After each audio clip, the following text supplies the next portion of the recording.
आदि पुस्तक 40 অধ্যায়। কারাবন্দী জোসেফ দুজন রাজকর্মচারীকে তাদের স্বপ্নের অর্থ বুঝিয়ে দিলেন। এসব ঘটনার পর একদিন মিশর রাজে সুরা বরদার ও তার মোদক তাদের মনিব মিশর রাজের প্রতি কিছু অন্যায় করল। ফারাও তখন তার ওই দুই কর্মচারীর উপর, প্রধান সুরা বরদার ও প্রধান মোদকের উপর রেগে উঠলেন। তিনি তাদের দুজনকেই নজরবন্দি করে রাখলেন রক্ষী দলের প্রধানের বাসভবনে, সেই হাজতখানায় যেখানে জোসেফ নিজে বন্দী ছিল। রক্ষী দলের প্রধান তাদের প্রয়োজন মেটানোর ভার দিলেন জোসেফেরই হাতে। এইভাবে কিছুদিন ধরে তারা নজরবন্দি হয়েই রইল। একদিন হলো কি, মিশর রাজে এই যে সুরা বরদার ও মোদক যারা হাজতে বন্দী ছিল, তারা দুজনেই একই রাতে স্বপ্ন দেখল। দুজনের স্বপ্নই আলাদা, স্বপ্নের অর্থও আলাদা। পরের দিন সকালে জোসেফ যখন তাদের কাছে এলো, তখন সে দেখল তাদের কেমন যেন হতাশ দেখাচ্ছে।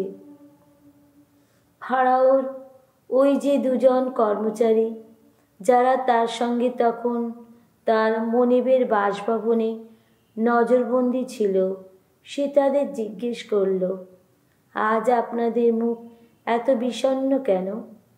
তারা উত্তর দিল, আমরা স্বপ্ন দেখেছি, কিন্তু এর অর্থ বোঝাতে পারে এমন কাউকে তো পাচ্ছি না। জোসেফ তখন বলল, স্বপ্নের অর্থ বোঝানোর ক্ষমতা তো ঈশ্বরেরই আছে। স্বপ্নে আপনারা কি দেখেছেন তা একবার আমাকে বলুন। প্রধান সুরা বরদার স্বপ্নে কি দেখেছিলেন তখন তার জোসেফকে জানালো। সে বলল, স্বপ্নে দেখলাম আমার সামনে রয়েছে একটি আঙুর গাছ। ওই আঙুর গাছটির 3টি ডাল, তাতে কুড়ি ধরা মাত্রই ফুল ফুটে উঠল আর পেকে উঠল থোকা থোকা আঙুর। ফারাওর পানপাত্রটি তখন আমার হাতে ছিল। আমি ওই ফলগুলি পেড়ে সেগুলির রস নিংড়ে ফারাওর পানপাত্রে তা ঢেলে দিলাম। তারপর পাত্রটি ফারাওর হাতে তুলে দিলাম। জোসেফ তাকে বললেন, ওই স্বপ্নের অর্থ হলো এই, ওই 3টি ডাল মানে 3টি দিন। 3 দিনের মধ্যেই ফারাও আপনাকে আবার মাথা উঁচু করে দাঁড়াতে দেবেন। আপনি যে পদে ছিলেন সেই পদেই আপনাকে আবার বসাবেন। আগে আপনি যখন ফারাওর সুরা বরদার ছিলেন, তখন আপনি যেমন তার হাতে তার পানপাত্রটি তুলে দিতেন, তেমনি আবার তাই দেবেন। আমার অনুরোধ, আপনার যখন সুদিন ফিরে আসবে তখন মনে রাখবেন আমায়। দয়া করে ফারাওকে আমার কথা একটু বলবেন, চেষ্টা করবেন যাতে আমি এখান থেকে ছাড়া পেতে পারি। আসলে আমাকে তো জোর করে হিব্রুদের দেশ থেকে এখানে নিয়ে আসা হয়েছিল, আর এখানেও তো আমি এই কারাগৃহে আটক থাকার মতো কোনো কাজ করিনি। প্রধান মোদক যখন দেখল জোসেফ ওই স্বপ্নটির ভালো অর্থই করেছে, তখন সে জোসেফকে বলল, আমার স্বপ্নও একই রকম। আমি তো দেখলাম আমার মাথার ওপর চাপানো রয়েছে নলকিঞ্চির 3টি ঝুড়ি। ওপরে ঝুড়িটিতে এমন সব সেঁকা খাবারই রাখা আছে, মোদক ফারাওর জন্য যেগুলি তৈরি করে থাকে, কিন্তু পাখিরা এসে আমার মাথার ওপরকার ওই ঝুড়িটি থেকে ওসব খেয়ে ফেলছিল। জোসেফ উত্তর দিল, ওই স্বপ্নের অর্থ হলো এই, ওই 3টি ঝুড়ি মানে 3টি দিন। 3 দিনের মধ্যেই ফারাও আপনার মাথা নেবেন, আপনাকে ফাঁসির কাঠে ঝুলিয়েই মারবেন। তখন শিকারী পাখিরা এসে আপনার গায়ের মাংস টুকরে টুকরে খেয়ে ফেলবে। তখন হলো কি, 3 দিনের দিন, সে দিনটি ছিল ফারাওর জন্মদিন। ফারাও তার সমস্ত কর্মচারীর জন্য এক ভোজসভার আয়োজন করলেন। সেদিন তিনি প্রধান সুরা বরদার ও প্রধান মোদককে অন্যান্য কর্মচারীর সামনে আনিয়ে দাঁড় করালেন। প্রধান সুরার বরদারকে তিনি আবার সুরা বরদারের পদে বহাল করলেন।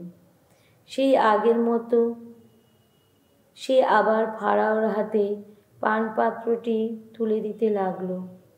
এদিকে প্রধান মোদককে তিনি ফাঁসি দিলেন। স্বপ্নের অর্থ ব্যাখ্যা করে যোসেফ তাদের দুজনকে যা বলেছিল তা এইভাবে সত্য হয়ে উঠল। প্রধান সুরা বরদার কিন্তু যোসেফের কথা মনে রাখল না, ভুলেই গেল।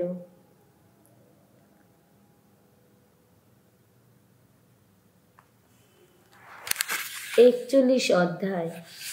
এর 2 বছর পরে ফারাও একদিন স্বপ্নে দেখলেন তিনি নীল নদের ধারে দাঁড়িয়ে আছেন। এমন সময় নীল নদ থেকে উঠে এলো 7টি গরু, মোটাসোটা, দেখতেও সুন্দর। ওই গরুগুলো নলখাগড়ার বনে চড়তে লাগলো।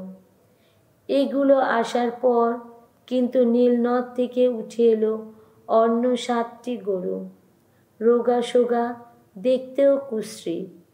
এগুলো নীল নদের তীরে অন্য গরুগুলোর পাশে এসে দাঁড়ালো। এক সময় হলো কি, এই রোগা সোগা কুশ্রী গরুগুলো ওই 7টি মোটাসোটা সুন্দর গরুকে খেয়ে ফেলল। তখন ফারাওর ঘুম ভেঙে গেল। তারপর এক সময় তিনি আবার ঘুমিয়ে পড়লেন। তিনি দ্বিতীয়বার স্বপ্ন দেখলেন। এবার সামনে দেখা গেল একই বোঁটা থেকে বেরিয়ে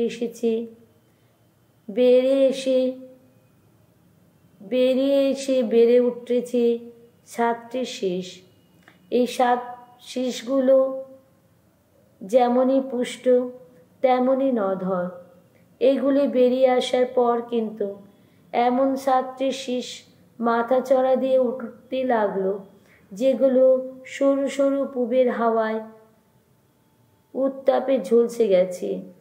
এক সময় হলো কি, এই সরু সরু শীষগুলো ওই 7টি পুষ্ট পুরন্ত শীষকে গ্রাস করে ফেলল। তখন ফারাওর ঘুম ভেঙে গেল। তিনি বুঝতে পারলেন এতক্ষণ তিনি স্বপ্ন দেখছিলেন। পরের দিন সকালে মনে মনে কেমন যেন অস্থির হয়ে উঠলেন তিনি। মিশরের সমস্ত মন্ত্রজালিক ও জ্ঞানীজনকে তিনি ডেকে পাঠালেন।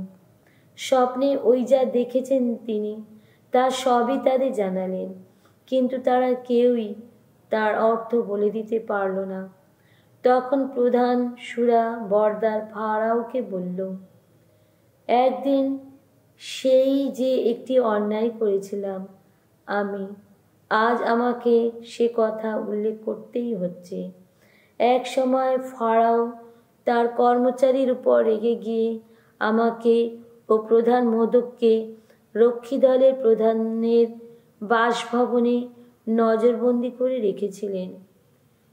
সে আর আমি দুজনেই একদিন একই রাতে স্বপ্ন দেখেছিলাম। দুজনের স্বপ্নের অর্থ আলাদা ছিল। সেখানে তখন আমাদের সঙ্গে ছিল একজন হিব্রু যুবক, রক্ষী দলের প্রধানের একজন কৃতদাস। আমরা তাকে আমাদের ওই 2টি স্বপ্নের কথা জানালাম, আর সে ওগুলির অর্থ বলে দিল। দুজনেরই স্বপ্নের অর্থ বলে দিল। পরে দেখা গেল সে যে স্বপ্নের যে অর্থ করেছে তা ঠিক তাই ঘটেছে। আমাকে তো আমার এই পদে আবার বহাল করা হয়েছিল, আর ওকে তো ফাঁসি দেওয়া হয়েছিল। ফারাও তখন যোসেফকে ডেকে পাঠালেন। কোনো রকম দেরি না করে তাকে কারাগৃহ থেকে বের করে আনা হলো। দাড়ি কামিয়ে পোশাক বদল করে সে ফারাওর কাছে এসে হাজির হলো। ফারাও তখন তাকে বললেন, আমি একটি স্বপ্ন দেখেছি, কিন্তু কেউই তার অর্থ বলে দিতে পারছে না।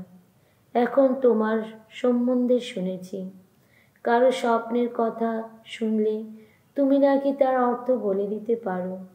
উত্তরে যোসেফ ফারাওকে বলল, আমি নই, স্বয়ং ঈশ্বরই এমন উত্তর দেবেন যা ফারাওর পক্ষে মঙ্গলকর হবে। ফারাও তখন যোসেফকে বললেন, স্বপ্নে আমি দেখলাম আমি নীল নদের তীরে দাঁড়িয়ে আছি।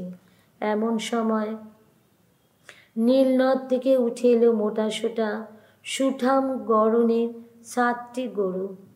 এই গরুগুলো নলখাগড়ার বনে চড়তে লাগলো। এগুলো আসার পর কিন্তু নীল নদ থেকে উঠে এলো অন্য 7টি গরু, শীর্ণ শরীর, বিশ্রী গড়নের, কঙ্কালসার। এমন কুৎসিত গরু আমি তো মিশর দেশে কোথাও কখনো দেখিনি। এক সময় হলো কি, ওই কঙ্কালসার কুৎসিত গরুগুলো সেই প্রথম 7টি গরুকে অর্থাৎ মোটাসোটা গরুগুলোকে খেয়ে ফেলল। কিন্তু ওগুলোকে উদারসাত করার পরও এদের দেখে বোঝা গেল না যে এরা ওগুলোকে উদারসাত করেছে। এদের চেহারা তো আগের মতোই কুৎসিত হয়ে রইল। এই সময় আমার ঘুম ভেঙে গেল। পরে কিন্তু অন্য একটি স্বপ্ন আমি দেখলাম। একই বোঁটা থেকে বেড়ে উঠেছে 7টি শীষ। এই শীষগুলি পুরন্ত নধর। এগুলো বেরিয়ে আসার পর কিন্তু এমন 7টি শীষ মাথা চড়া দিয়ে উঠতে লাগলো, যেগুলো নিতান্তই শুকনো, সরু সরু, যেগুলো পূবের হাওয়ার উত্তাপে ঝলসে গেছে। এক সময় হলো কি, এই সরু সরু শীষগুলো ওই 7টি নধর শীষকে গ্রাস করে ফেলল। আমি তো এসব কথা আমার মন্ত্রজালিকদের জানিয়েছি, কিন্তু তারা কেউ এর কোনো অর্থ বুঝিয়ে দিতে পারেনি। যোসেফ তখন ফারাওকে বলল, ফারাও আসলে একটি মাত্র স্বপ্নই দেখেছেন। ঈশ্বর এবার যা ঘটতে চলেছে আগে থেকেই তা তিনি ফারাওকে জানিয়ে রেখেছেন। ওই 7টি নধর গরু মানে 7টি বছর, আর ওই 7টি নধর শীষ মানে 7টি বছর। স্বপ্নটা তো একই। ওই 7টি গরুর পরে যে 7টি কঙ্কালসার কুৎসিত গরু জল থেকে উঠে এসেছিল, সেগুলোর মানে 7টি বছর। আর ওই যে 7টি ফাঁপা শীষ, যেগুলো পূবের হাওয়ার উত্তাপে ঝলসে গিয়েছিল, সেগুলি মানেও 7টি বছর। এই 7টি বছর দুর্ভিক্ষেরই বছর হবে।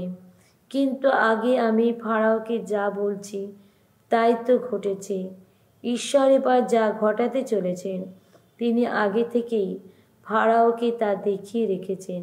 শুনুন, এবার সারা মিশর দেশ জুড়ে 7টি বছর ধরে সুপ্রচুর ফসল হবে। তারপর কিন্তু আসবে 7টি বছরে দুর্ভিক্ষ। এই সময়ে মিশর দেশে ওই প্রাচুর্যের সব কথাই লোকে ভুলে যাবে। তখন তো দুর্ভিক্ষে গোটা দেশটা উজাড় হয়ে যাবে। ওই যে দুর্ভিক্ষ পরে দেখা দেবে, তার ফলে দেশের কোথাও সেই প্রাচুর্যের চিহ্নমাত্র আর থাকবে না। এমনই হবে দুর্ভিক্ষের প্রকোপ। ফারাও যে দুবার একই ধরনের স্বপ্ন দেখেছেন, তার মানে এই যে ঈশ্বর এ ব্যাপারে স্থির সিদ্ধান্তই নিয়েছেন এবং তিনি দেরি না করেই ওসব কিছু ঘটাবেন। তাই বলছি ফারাও, বরং এবার কোনো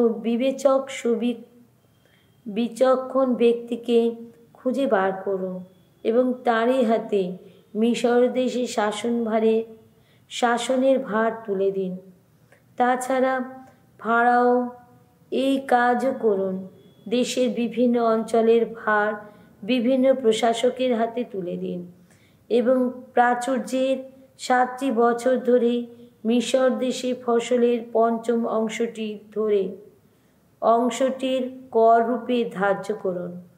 প্রশাসকেরা আগামী সুবছরগুলিতে উৎপন্ন খাদ্যশস্য সংগ্রহ করে নিন।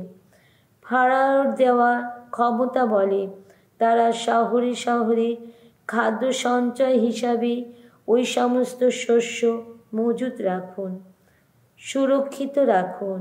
ওই যে 7টি বছরে দুর্ভিক্ষ মিশর দেশে যা পরে আসার কথা, দেশের ওই সময়কার প্রয়োজন মেটানোর জন্যই ওসব খাদ্য সামগ্রী সঞ্চিত থাকুক। এতে দুর্ভিক্ষের ফলে দেশটার সর্বনাশ ঘটবে না। এ প্রস্তাব ফারাও ও তার সমস্ত কর্মচারীর কাছে ভালোই বলে মনে হলো। ফারাও তখন তার কর্মচারীদের বললেন, ঈশ্বরের আত্মিক প্রেরণা উদ্বুদ্ধ ওর মতো অন্য কোনো মানুষকে কোথায় পাবো আমরা? তারপর তিনি যোসেফকে বললেন, ঈশ্বর তোমাকে ওসব কথা জানিয়েছে তখন তোমার মতো বিচক্ষণ আর কেউ নেই। তাই তুমি আমার রাজসভার অধ্যক্ষ হবে। আমার সমস্ত প্রজাকে তোমার আদেশ মতোই চলতে হবে। শুধু রাজসিংহাসন আমার বলেই আমি তোমার চেয়ে বড় থাকব। ফারাও যোসেফকে আরও বললেন, শোনো, আমি এখন এই গোটা দেশে দায়িত্বভার তোমারই হাতে তুলে দিচ্ছি। তখন নিজের হাত থেকে আংটি খুলে নিয়ে তিনি সেটি পরিয়ে দিলেন যোসেফেরই হাতে। তাকে মিহি খোমের পোশাক পরিয়ে দেওয়ার আদেশ দিলেন তিনি এবং তার গলায় ঝুলিয়ে দিলেন একটি সোনার হার। তারপর তিনি রাজ্যের দ্বিতীয় কর্তা ব্যক্তির জন্য নির্দিষ্ট রথটিতে যোসেফকে বসালেন। যোসেফের আগে আগে থেকে ঘোষকেরা জোর গলায় তখন হাঁক দিতে লাগলো, নতজানু হও। এইভাবে ফারাও গোটা মিশর দেশের দায়িত্বভার যোসেফের হাতে তুলে দিলেন। তিনি যোসেফকে বললেন, আমি তো ফারাও বটে, কিন্তু তোমার অনুমতি ছাড়া এই গোটা মিশর দেশে কেউই এতটুকু নড়াচড়া করতে পারবে না। ফারাও যোসেফের নাম রাখলেন সাফেনাথ পানেআহ। তিনি স্ত্রী হিসাবে তার হাতে তুলে দিলেন ওন নগরের পূজারী পতিফেরার কন্যা আসেনাতকে। যোসেফ এবার মিশর দেশ পরিদর্শন করতে বেরিয়ে পড়লেন। যোসেফ যখন মিশর রাজ ফারাওর কাজে যোগ দিলেন তখন তার বয়স ছিল 30 বছর। ফারাওর দরবারে না থেকে তিনি ঘুরে ঘুরে মিশর দেশের সব কোথাও গেলেন। প্রাচুর্যে 7টি বছর ধরে দেশের মাটি প্রভূত ফসল ফলালো।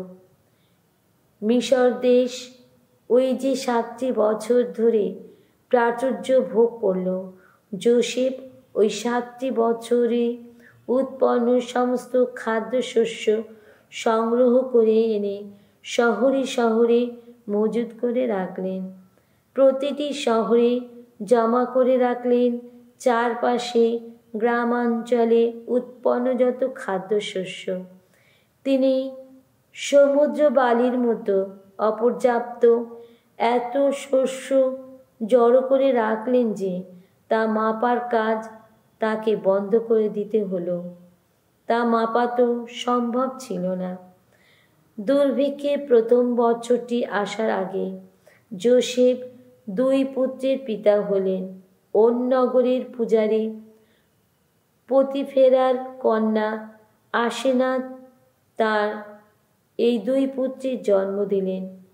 যোসেফ জ্যেষ্ঠ পুত্রের নাম রাখলেন মানাসে। তিনি বললেন, ঈশ্বর তো আমার দুঃখ ক্লেশের কথা ও আমার পিতৃকুলের কথা আমাকে পুরোপুরি ভুলিয়েই দিয়েছেন। দ্বিতীয় পুত্রের নাম তিনি রাখলেন এফ্রাইম। তিনি বললেন, ঈশ্বর তো আমার এই দুঃখের দেশে আমাকে ফলবান করে তুলেছেন। মিশর দেশে প্রাচুর্যে ওই 7টি বছরের পালা শেষ হলো। এবার শুরু হলো দুর্ভিক্ষের 7টি বছরের পালা।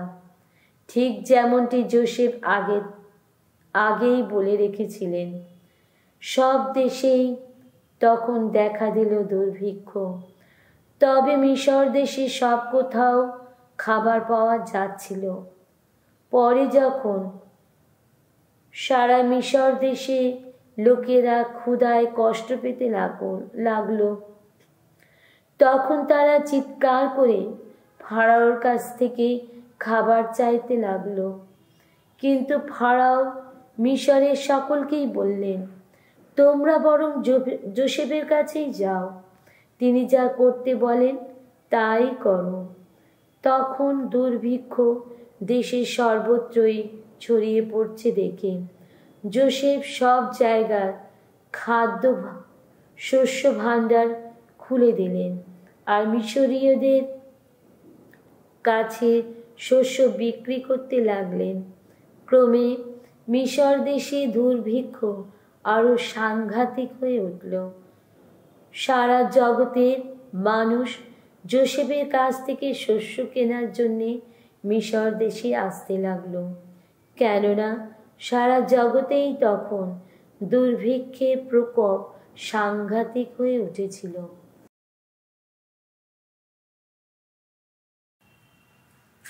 সামসঙ্গীত 26। করো তুমি, করো সুবিচার, ওগো ভগবান। নিত্যই চলেছি আমি সততার পথে। ভগবানের প্রতি বিশ্বাস রেখেছি আমি দ্বিধাহীন মনে। আমাকে যাচাই করে দেখো ভগবান, আমায় পরীক্ষা করে দেখো একবার। অগ্নিদহনে তুমি আমার এই মন প্রাণ করো গো যাচাই। চোখের সামনে আমি তোমায় কৃপার ছবি রাখি অনুক্ষণ। তোমার সত্যের পথে চলি নিশিদিন। মিথ্যাচারী মানুষের পাশে কখনো তো পাতি না আসন। ভণ্ড মানুষের সঙ্গে ওঠা বসা করি না কখনো। ঘৃণার চোখেই দেখি যত অকর্মার আসর। দুর্জনের পাশেও বসতে যাই না কখনো। নির্দোষ অন্তরে আমি ধুয়ে ফেলি আমার দুহাত। তারপর সবার সঙ্গে তোমার বেদিটি আমি করি প্রদক্ষিণ। ওগো ভগবান, বন্দনার গান গেয়ে মুখরিত করি চারিদিক। সবারে শোনাই আমি তোমার অপূর্ব যত কীর্তি কাহিনী। তোমার আবাস গৃহখানি কত ভালোবাসি আমি ওগো ভগবান। সেখানেই বিরাজ করে অনুক্ষণ তোমার মহিমা। পাপীদের সঙ্গে তুমি আমাকেও সারিও না দূরে। রক্তলোভী যারা, তাদের প্রাণের সঙ্গে আমার প্রাণও তুমি করো না হরণ। তাদের হাত তো নানা অপকর্মের ব্যস্ত হয়ে আছে। কত অন্যায় উপহারে রয়েছে বোঝাই। আমি কিন্তু সততারই পথে ধরে চলি। আমাকে মুক্ত করো, দয়া করো ওগো ভগবান। চলি আমি সমতল পথে, অবিচল আমার চরণ। ভগবানের স্তুতি গাই গিয়ে যাব আমি মহা সমাবেশে।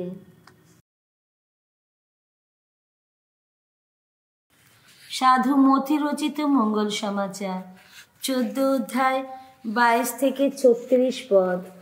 উত্তাল সাগরের ওপর দিয়ে হেঁটে চলেছেন যিশু। এরপর যিশু তখনই তাঁর শিষ্যদের নৌকোয় চাপিয়ে দিয়ে নির্দেশ দিলেন যে তারা যেন তাঁর আগেই সাগরের ওপারে চলে যান। এর মধ্যে তিনি নিজেই লোকদের বিদায় দেবেন। লোকদের বিদায় দেবার পর তিনি এবার প্রার্থনা করার জন্য নিভৃতে কাছের পাহাড়টায় গিয়ে উঠলেন। যখন সন্ধ্যা হলো তখনও তিনি একলাই সেখানে আছেন। শিষ্যদের নৌকোটা ততক্ষণেই ডাঙা থেকে বেশ কিছু দূরে চলে গেছে। প্রবল ঢেউ এসে তখন নৌকাটার গায়ে আছড়ে পড়ছে, কেননা বাতাস উল্টো দিক থেকেই বইছে। তারপর রাত যখন 4 প্রহর, যিশু তখন সাগরের ওপর দিয়ে হেঁটে তাদের কাছে গেলেন। কিন্তু তাঁকে সাগরের ওপর দিয়ে হাঁটতে দেখে শিষ্যরা ভীষণ ভয় পেলেন। তাঁরা বলতে লাগলেন, ভূত ভূত, আর ভয়ে চিৎকার করতে লাগলেন। কিন্তু যিশু তখনই কথা বলতে শুরু করলেন। তিনি তাদের বললেন, সাহস হারিও না, এ তো আমি, কোনো ভয় নেই তোমাদের। তখন পিতর বলে উঠলেন, প্রভু, যদি আপনিই হন তাহলে আমাকে জলের উপর দিয়ে আপনার কাছে যাবার আদেশ দিন। তিনি বললেন, চলে এসো। পিতর তখন নৌকো থেকে নেমে জলের উপর দিয়ে হেঁটে যিশুর দিকে এগিয়ে গেলেন। কিন্তু বাতাসের জোর দেখে মাঝপথে তিনি ভয় পেলেন। সেই সময় তিনি ডুবে যেতে লাগলেন। তাই তিনি চিৎকার করে বলে উঠলেন, প্রভু, আমাকে বাঁচান। আর তখনই যিশু তাকে হাত বাড়িয়ে ধরে ফেললেন, বললেন, এত অল্প তোমার বিশ্বাস, কেনই বা সন্দেহ করলে তুমি? তারপর তারা দুজনে নৌকোয় এসে উঠলেন, আর সঙ্গে সঙ্গেই বাতাস থেমে গেল। যারা নৌকোয় ছিলেন তারা তখন তার পায়ে লুটিয়ে পড়ে তাঁকে বললেন, হ্যাঁ, সত্যিই আপনি ঈশ্বরের পুত্র। যিশুর পোশাকের স্পর্শ বহু মানুষের আরোগ্য লাভ। এরপর সাগর পার হয়ে যিশু ও তাঁর শিষ্যরা গেনেসারেত নগরের তীরে এসে ভিড়লেন। সেখানকার লোকেরা যিশুকে চিনতে পেরে আশেপাশের সমস্ত অঞ্চলে খবরটা রটিয়ে দিল। তখন যত অসুস্থ মানুষকে তাঁর কাছে আনা হলো। লোকেরা মিনতি জানালো রোগীরা যেন তার পোশাকের ধারটুকুও অন্তত স্পর্শ করতে পারে। আর যারা যারা তা স্পর্শ করল তারা সকলেই পুরোপুরি সেরে উঠল।